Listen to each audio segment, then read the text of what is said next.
విద్యాభిలాషులందరికీ హృదయపూర్వక ధన్యవాదములు. ఈరోజు మనం ఈ నడుముని ట్విస్టింగ్ చేసే విధానం ఎలా చేయాలో ఈరోజు తెలుసుకుందాం.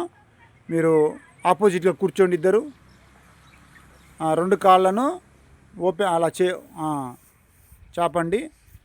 అలాగా ఒకళ్ళ చేతులు ఒకళ్ళు పట్టుకోండి. ఫస్ట్ ఒకళ్ళు అలా ఫీల్ కావాలి. ఇక్కడ మనకి నడుము దగ్గర బాగా ట్విస్ట్ అవుతుంది. మనం ఒక్కళ్ళమే చేసుకోవాలి అంటే రానప్పుడు, ఎవరికైతే పశ్చిమోత్తానాసనం రానప్పుడు ఇలా నడుముని ట్విస్ట్ చేసుకోవచ్చు. అలాగా నెక్స్ట్ వచ్చేసి ఆపోజిట్ అలా అలా ట్విస్ట్ చేసుకోవచ్చు. రెండు కాళ్ళని అలా ట్విస్ట్ చేసుకున్నట్టయితే మనకు ఆసనాలు అనేవి ఒకరి సాయంతో చేసుకోవచ్చు.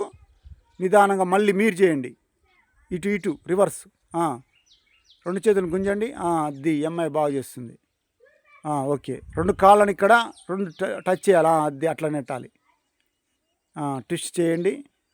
మళ్ళీ ఆపోజిట్ అట్లా బెండ్ కావాలి. మనకి ఎక్కడ నొప్పి వస్తుందో గమనిస్తూ ఉండాలి. ఇలా ట్విస్టింగ్ చేసుకున్నట్లయితే మనకి బాడీ ఫ్లెక్సిబిలిటీ, నడుముల్లో ఫ్లెక్సిబిలిటీ వస్తుంది. ఆసనాలు బాగా రావడానికి అవకాశం ఉంటుంది. నిదానంగా ఇద్దరు సుఖాసనంలోకి వచ్చేసేయండి. ఇలా మనం ప్రతినిత్యం కొత్త విషయాలను తెలుసుకుంటూ ముందుకు సాగుదాం. అందరికీ హృదయపూర్వక ధన్యవాదములు. నమస్కారం. Thank you.